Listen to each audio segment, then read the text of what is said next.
le paradis sur terre. Et bien sûr, personne ne va aller en enfer. Tu vois un peu, personne ne va aller en enfer, surtout pas moi. Moi, j'aime bien le paradis. Alors, Sabrina, Muriel. Oui. Oh, Muriel. Alors, Muriel, t'aimes bien le paradis? Bah, ça dépend.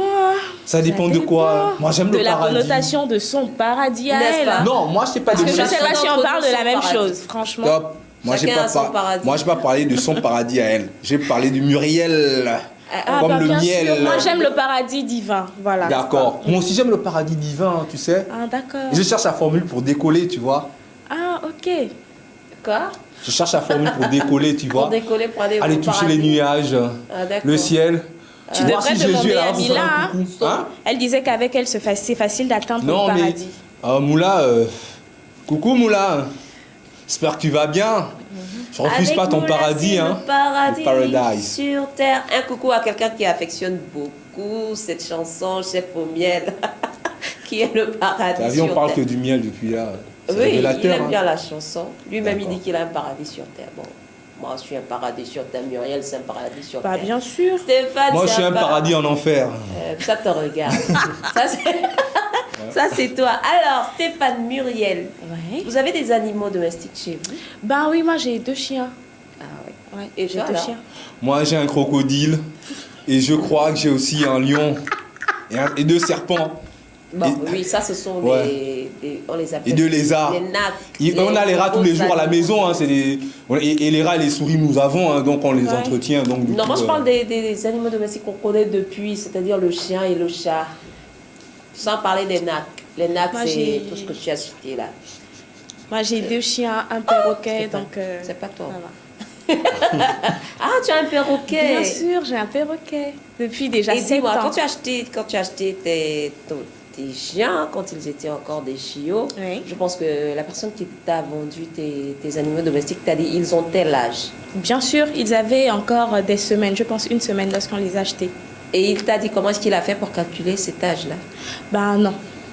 En toute honnêteté, je n'ai pas également eu la curiosité de savoir. Voilà. Stéphane, toi, tu sais comment on calcule l'âge de nos animaux domestiques? Non. Je préfère calculer l'âge de mon enfant, c'est mieux. Hein, mais c'est bien de savoir aussi. Est-ce que tu sais que parfois, tu peux te référer à l'âge de ton enfant pour calculer l'âge de ton chien? Tu sais, on a tellement faim. C'est vrai que c'est pas pareil. Il faut encore se soucier d'un dog.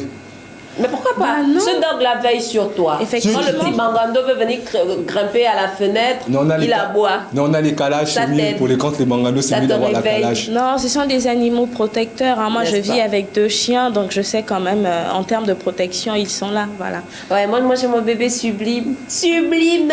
On a aussi, il s'appelle comment? Abbas le chat.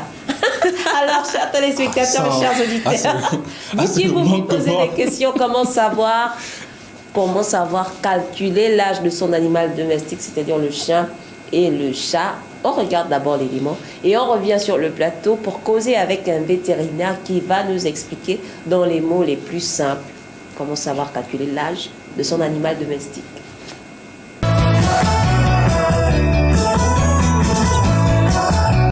Selon le Guinness Book des Records, le plus vieux chat connu, baptisé Crème Puff, a vécu jusqu'à 38 ans et 3 jours, soit 169 ans en âge humain. Car en effet, on a l'habitude de dire qu'une année de la vie d'un chat équivaut à 7 ans de vie humaine. En réalité, c'est un peu plus compliqué que ça, car le chat atteint plus rapidement un âge mature que l'humain. On estime ainsi qu'un chat de 12 mois correspond à un adolescent de 15 ans et qu'à 24 mois, il atteint l'âge adulte, soit 24 ans, humain environ. Ensuite, chaque année supplémentaire le vieillit d'environ 4 ans, en équivalent humain. Si votre chat a 9 ans, cela fait donc 24, plus, entre parenthèses, 7 fois 4, c'est égal à 52 ans. Après 20 ans, un chat peut être considéré comme centenaire. Ce n'est cependant pas une formule officielle et le vieillissement dépend de beaucoup de facteurs. Cependant, calculer l'âge d'un chien est encore plus compliqué en raison des grosses différences de taille. Un chat vivant en extérieur voit ainsi sa durée de vie divisée par 2, notamment en raison des risques d'accident et du risque de maladies infectieuses ou parasitaires. Un chat en surpoids verra son âge augmenter par rapport à ses congénères. Certaines races sont aussi connues pour vivre plus longtemps, comme le Birman, le Burmese, le Siamois, le Persan ou le British Shorthair. Comme chez les humains, la chatte vit plus longtemps que le mâle. Et une chatte stérilisée bénéficie de 6 mois supplémentaires par rapport à une chatte non stérilisée. Les premières pathologies liées au vieillissement comme l'arthrose et l'insuffisance rénale apparaissent généralement autour de 10 ans. Ice Baby, je t'aime Ice Baby. Qu'est-ce qui vit plus longtemps que le chat Ice Baby? Ben, c'est la chatte. Ben ouais, c'est tout. Oui. C'est pas dur, hein, voilà. Alors, nous, on était un peu dans les mots techniques compliqués et puis on s'est trop accentué sur le chat dans l'élément. Maintenant, on aimerait savoir exactement, nous, ces animaux domestiques-là, le chien et le chat, encore que c'est différent lorsqu'on calcule l'âge du chat et lorsqu'on calcule aussi l'âge du chien. On aimerait savoir comment est-ce que ça se passe. Tout de suite, sur notre plateau, en mode Zoom, le vétérinaire Serge Nguessan, s'il est déjà câblé. Allô? Le vétérinaire ne va pas tarder à arriver, alors moi je repars chez Stéphane Casa. Il faut parler de la chatte. Voilà. Alors, j'ai jamais eu l'occasion d'entretenir une chatte chez moi. Je sais pas trop, T'aimes mais pas après, le chat? Pas trop. Si, j'aime beaucoup le chat. Il y a toujours des histoires. J'aime le chat à la citronnelle. Ouais. C'est pas vrai. Je suis d'Afrique centrale et j'assume que je suis d'Afrique centrale. Je vous ai toujours dit ça. Moi, je suis d'Afrique centrale. Pour nous, c'est culturel. Mais moi, si ma culture vous choque, c'est pas de ma faute, c'est ma culture et je l'assume. On n'a pas parlé comment tu aimes le chat quand il est préparé de grâce. Comment tu l'aimes quand il est matou, quand il est tout beau. Tu vois, les petits chatons quand ils viennent de naître là, ils sont mignons. Ils sont adorables.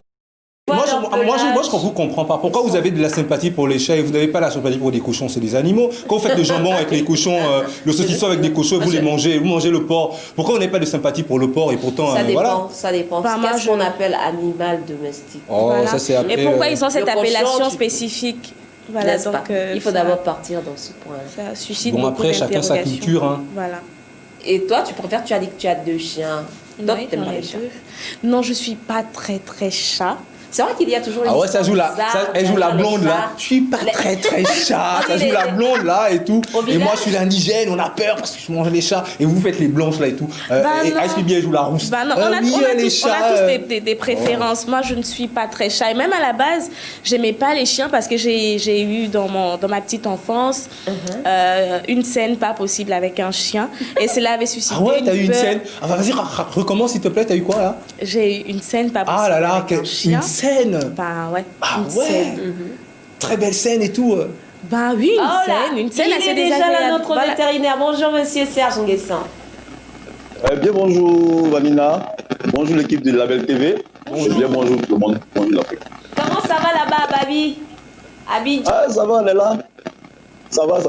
Alors, dans un premier temps, monsieur Serge Nguessan, il y a des enfants qui nous suivent, qui ont peut-être la volonté de devenir vétérinaire comme vous. C'est quoi un vétérinaire? À quoi ça consiste votre travail? D'abord, je me présente pour ceux qui ne me connaissent pas. Nguessan Serge, docteur vétérinaire en écologie et en nutrition animale. Passionné des animaux. Juste passionné des animaux. Passionné des animaux. Vous aimez et tout genre d'animaux. Le serpent, c'est un animal. Nous a conduit à aller vers ce domaine. Oula, on ne perçoit pas très bien. Monsieur Nguessan, on ne l'entend pas bien. Oui. Pitié, la technique. Vous nous entendez? Je vous entends, mais un peu en vrac là, bizarre. Alors, Ice Baby, tu peux poursuivre ça? Alors, monsieur Serge Nguessan, on aimerait savoir comment est-ce qu'on peut calculer l'âge de ces animaux domestiques, c'est-à-dire le chien et le chat. D'accord. Oui. Oh là là. Donc, comme on le dit. Oui, comment calculer l'âge de ces animaux domestiques, le chien et le chat? D'accord, le chien et le chat. Oui. Tout à l'heure, j'entendais mon ami là dire que Oui. il aime l'accompagner le chat à la citronnelle. Là, je l'arrête. Je l'arrête, vraiment, mon frère. D'abord, il y a l'amour de l'animal. Voilà. Il y a aussi ce qu'on vit avec l'animal. Un animal de compagnie, c'est au quotidien. D'accord. Et je dirais par là qu'avoir un animal de compagnie, c'est aussi le mettre au même niveau d'équitabilité. Pardon? Le chien. Ah, il a le même rang que toi. Regardez. Il y a des droits, ah ouais. Voilà, donc prends les moyens de la citronnelle. D'accord. D'accord. Ok. Maintenant, pour évaluer son âge, comme celui du chien par rapport à celui du chat, on va essayer d'aller étape par étape. D'accord. Vous voyez, tous les chiens ne se ressemblent pas, mais ils portent ce nom chien. Oui. Dans le chien, il y a la race. Oui. Et les races, il y a différentes catégories. On peut dire, on est tous humains, la catégorie le Gabonais, l'Ivoirien, le Malien, le Burkinabé. Et les chats aussi, ils ont les... Africains, C'est d'accord. pareil. Pardon? Ouais, un peu, c'est pareil. Oh, Et Stéphane, écoute. il y a tellement de catégories. Calme-toi. Ouais. Il y a tellement de catégories qu'on essaie de trouver quelque chose pour donner vraiment un âge définitif à ces derniers. D'accord. Vous savez que ça fait bail que nos chercheurs, mes amis, mes dépensiers, ont pris lors des recherches à s'attuer sur un point B, c'est-à-dire d'un point A à un point B, trouver l'âge idéal de nos compagnons, que ce soit chien comme chat. Et le chien, nous sachons aussi qu'il y a des chiens de petite taille, des chiens de moyenne taille et des chiens de grande taille. Un peu. Peut-être au Gabon, vous voyez souvent des gros chiens, on appelle les moulos. Je peux dire comme ça, le bois-boule, et qui n'arrive, un bois-boule ne peut pas avoir le même gabarit qu'un caniche. D'accord. Ouais, les chiens de petite taille. Pareil pour celui qu'on appelle le dog allemand, qui a aussi haut des pattes, comme le bois-boule. Et là, chacun d'entre eux a son mode de vie. Chacun d'entre eux a son gabarit et a son, comme je le dis, ça va être calculé de nous déterminer sa durée de vie. D'après le dernier point de presse du comité de pilotage du plan de veille, Et qu'est-ce qui ne va pas là-bas? Là, on s'entend? Oui, bien sûr. Allez-y. D'accord. Donc, je sais qu'on se suit, hein? Oui, oui. moi je vous suis On attentivement. vous suit attentivement. Ah, d'accord. Ok. Donc, comme je disais, pour pouvoir avoir tout cela, nous avons pris par classe, sur catégorie. Les chiens de petite taille, comme les caniches, les Yorkshire, les choses qu'on appelle les Chihuahua et consorts. Vraiment, nous avons une unité de vie partant de 0, tantôt de 14 à 15 ans, voire même plus. D'accord. C'est-à-dire au côté des humains. Là, on a parlé de caniche. On peut avoir aussi celui qu'on appelle le chien de taille moyenne. Là. On a appelé le berger allemand, le malinois et qu'on appelle d'autres types de berger. On connaît généralement, on les voit en photo, mais on ne sait pas quel type. Il y a plusieurs espèces. La prochaine fois, on va déterminer. Ces mêmes chiens aussi, pareil, ont un durée de vie partant de 0 à 14 ans, compté humain. D'accord. Un peu, 14 ans, 15 ans. Vous voyez que les âges varient en fonction de la race. Oui. Il y a les molossoïdes, les gros chiens, les plus costauds, qui vont jusqu'à peut-être 12 ans. D'accord. Il y a des chiens qui Ils vivent ont une moins que unité les de plus vie de petits, 6 en ans. fait. Voilà, il y a d'autres chiens qui ont une unité de vie de 6 ans. 10 ans. Et pourquoi? Il y a aussi le cas hygiénique, le cas de vie, auquel le propriétaire du chien donne à son condamné de compagnie. Par contre, comme je le dirais, certains chiens vivent longtemps par affection et par amour de leur maître. Voilà. Pourquoi tu fais qu'une magie à citronnelle là? Oui, vraiment. Voilà. Et deuxième plan, il y a aussi ce qu'on appelle le cas de vie animal, comme je l'ai signifié tout à l'heure, la santé, la nutrition et son suivi quotidien par un vétérinaire. Et quand il est bien suivi, je vous assure que l'animal peut prolonger son cycle de vie jusqu'au-delà. Il y a des chiens que vous voyez par contre ici qui ont jusqu'à même 21 ans de vie, comptés humains. Et vous voyez que 21 ans, dans la fourchette, il est dit déjà à 14 ans, nous irons à 112 ans comptés humains. Parce que chaque race est spécifiée en fonction de sa maturité. D'accord. Monsieur le vétérinaire, excusez-moi. Oui. Vous avez dit dans votre argumentaire que les chats ont les mêmes droits que moi. Moi, j'ai une question très simple. Les animaux oui, les animaux domestiques ont les mêmes droits que moi. Non, moi j'ai une question seulement. Il nous a pas encore dit exactement comment calculer. Oui, ok, d'accord, merci de m'accorder. L'animal domestique a le droit de vote aussi? Ok. Il a le droit de voter aussi? Comment il a des lois, on vote pour lui. Ah ouais?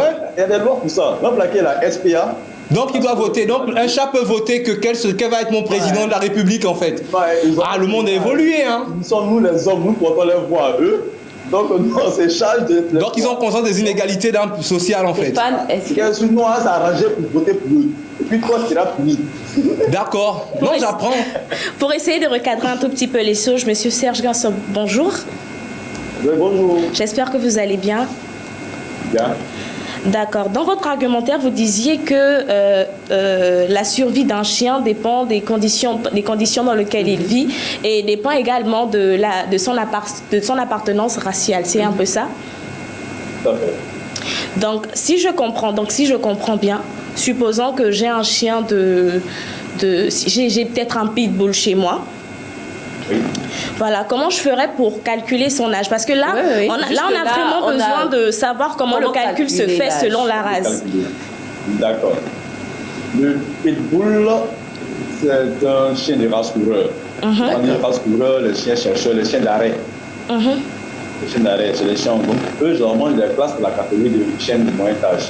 À partir du 7e mois, c'est-à-dire 0 jour jusqu'au 7e mois, il est en pleine période de croissance. Ce qui donne de lui le minimum de son âge, 1 an compté humain. D'accord. Si je veux compter le 0,7, du 0 jour jusqu'à ce qu'il ait 7 mois, je me rejoins au fait qu'il fasse de 1 an du chien. Ça fait 7 mois. En une année humaine, nous avons 12 mois. Et 12 mois, fait qu'en 7 mois, nous avons déjà 1 an pour le pitbull. Pour atteindre son second âge, c'est-à-dire qu'on revient encore. Allô? Oui, on vous écoute, monsieur. Voilà, pour atteindre encore son second âge, il va falloir encore ajouter, parce qu'il n'est pas encore à maturité. Il rentrera à maturité à part lorsqu'il va finir son cycle de croissance, c'est-à-dire peut-être au 12e mois. 12e mois, il est de 0 qu'à 12 jours. Il a fini son cycle de croissance, il a bien rempli ses conditions. Il a 12 mois, bien rempli, il voit tout ce qui est critère, il va dire, bon, mon chien là, il est prêt. Et là, maintenant, on lui fait encore plus 6. Ce qui rentrera dans l'ordre de quoi, c'est 2 ans. D'accord. Vous comprenez? Ça, c'est pour le pitbull. Au fur et à mesure, vous allez constater que l'âge va stopper. On va plus compter en signe humain pour tout un monde animal. Oui. C'est-à-dire, on va s'ajouter encore tout un, dans la peut-être 1 année, 2 années, 3 années. Compter humain, il doit compléter à son âge pour faire peut-être ses 3 ans. Un peu. Oui. Là, au fur et à mesure, en évoluant là-dessus, on va trouver peut-être que, je dis comme ça, vous avez votre pitbull qui a maintenant 5 ans, 5 ans côté humain, et si on va le reconvertir en côté animal, il donne 37 ans. Les vieux. D'accord. Il y a un calcul qui n'est pas trop chaud, si on essaie de décider le calcul, ça fera, comment on ça, un arbre généalogique, comment chercher. D'accord. J'ai encore une question. Oui, vas-y. Voilà, monsieur Serge Garçon, je disais, étant donné que la survie d'un chien dépend de son hygiène de vie, quelle serait l'hygiène de vie adaptée pour l'entretien de son animal domestique? Son animal domestique. Oui. D'accord. Là, je reviens comment je nous rejoins. Un homme bien tenu, qui se nourrit bien, qui est tenu d'un endroit bien, qui dort bien, qui se réveille bien, a une bonne hygiène de vie, ça favorise son évolution autour de son habitat. Donc, un chien qui vient sur terre, je suppose que le propriétaire a tout le droit de donner une belle bâtisse, une belle cage, une bonne couchette, la bonne nourriture, et régulièrement passer voir son vétérinaire, faire quelques soins, l'apporter les oligo-éléments, c'est-à-dire les vitamines, quelques apports vitaminés, permettre de pouvoir se remettre en état. Et si le chien est un peu beau, n'hésitez pas à le présenter au vétérinaire, c'est très important. Parce que l'animal ne s'exprime pas de la même manière que nous, il s'exprime par les signes. Donc tout ça, ça y rend compte et ça permet en tout cas de sentir l'affection qu'il a entre lui, le lien qu'il a entre lui et son propriétaire. Ça lui permet encore de donner plus d'amour et tout bon. Ça, tout ça, ici, Stéphane, on va terminer avec le vétérinaire. Alors, monsieur le vétérinaire, moi j'aimerais savoir entretenir... Sur le vote. Alors, entretenir un chien dans un appartement, voilà, quand on vit dans un immeuble par exemple, c'est assez difficile à cause du voisinage et autres, les marches escaliers, tout ça, c'est pas assez chaud? Comme on parle d'environnement. Comme environnement. Généralement, il y a aussi des plans de maison. Ouais. Les plans, c'est vrai, un appartement, et d'autres sont des grandes terrasses en appartement, surtout en immeuble. Ce sont des chiens de petite taille, comme le Chihuahua, le Toy, le Yorkshire, les Bulldogs français, c'est des chiens de petite taille. Ils peuvent cohabiter sans problème. De temps en temps, le propriétaire permet de marcher son chien, faire ses tricot dehors, bon, le chien il est à la maison. Mais en appartement, je ne vous conseille pas de grands chiens, comme le dog allemand, le gros, le boulot surtout, parce que là, ils occupent assez d'espace. Donc, vous voyez que un espace, un animal qui a besoin d'espace pour mieux se promener, et d'un coup de là, il n'arrive pas à être petit. Et là, il vient le caractère. Vous allez constater un matin, il est tout nerveux. Vous ne savez pas pourquoi il est nerveux. Mais s'il est dans un environnement qui ne sait pas, vous comprenez qu'il a des stades maturage.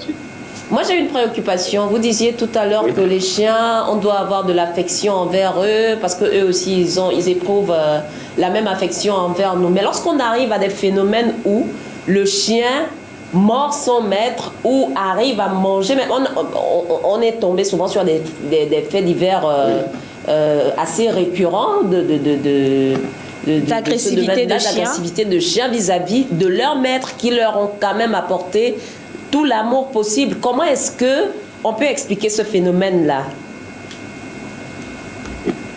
Sur ce plan aussi, tout à l'heure m'a spécifié, s'il vit en appartement avec un chien, Oui. il y a aussi la race qui va prendre vivre en appartement, qui a aussi un facteur. Je prends le cas peut-être d'une petite maison, une maisonnette peut-être de 2 pièces, peut-être un étage, vous avez peut-être un chien comme le pitbull. Qui lui, il a beaucoup d'activité physique qui fait passer son taux d'adrénaline. Et il se rend coincé dans un milieu. Vous comprenez que si là, il n'est pas de bonne humeur, vous venez peut-être le toucher, aujourd'hui viens ici, puis tu sais de taper tout le temps, ça cumule sa colère. La réaction au spectacle est plus longtemps. Et après, il est dans le regret. Là, j'en ai constaté plusieurs fois. Maintenant, comme je vais sur le côté appartement, le côté instinct animal qui surgit de nulle part. L'animal est tel qu'il est. Vous pouvez être assis là, il est de mauvaise humeur. Il est couché dans son coin. Ah, viens bébé, viens bébé, viens bébé, dehors. Je l'appelle. Mais moi aussi, je suis souvent de mauvaise humeur, mais ça ne me donne pas le droit de le tabasser, par exemple. Oui, lui, il me mord, il me mange même. Ah bon? Oui, on a entendu des faits divers où le chien a mangé les enfants de sa maîtresse ou de son maître. Donc ça fait que si dans ce contexte-là, la personne qui a son chien gère mal, il y a plein de choses qui vont arriver. Parce on a même vu des victimes ici en Côte d'Ivoire, mordues, même choses blessées, soit bêtement, on le dit dans le thème, et agressées par le chien, le propre chien. Et même des chiens qui s'attaquent à quiconque sans faire de attention. On a eu arriver des pas il n'y a pas longtemps sur là. Et je crois que ça dépend de l'essai animal, vraiment de l'encadrement des chiens, de la race, surtout aussi des croisés. Là, on a parlé de chiens de plusieurs types de races, il y a aussi des croisés. Les croisements sont facteurs de système de caractère là. Et les chiens croisés vivent encore longtemps que les chiens de race normale. Ça, je le sais pas. C'est ce qui a été vraiment démontré. Monsieur Nguessan, le sujet est très intéressant et il est très vaste. Moi, je propose à ce qu'on vous accueille encore au sein de notre plateau dans les jours à venir. Est-ce que c'est possible? Je suis ouvert. Merci d'être passé aujourd'hui encore. Merci pour la disponibilité. Vanina, merci l'équipe de la Belle TV. Merci à vous. J'ai retenu que le monde a tellement évolué, tellement changé que les chiens ont maintenant des droits et les chiens ont des sentiments, les chiens ont une raison. Le monde a évolué jusqu'en 2020. Et aimez-les longtemps, ils vont donner cet amour là aussi. Ouais, mais moi j'aime les chats. Il aime les quoi? J'aime les chats. J'ai compris. Je vais essayer de trouver un bon chat. Ouais, avec la citronnelle. Au revoir, monsieur Nguessan. Merci pour votre disponibilité d'aujourd'hui encore. Merci à vous. Et à la prochaine. Allez, merci. Et on revient à...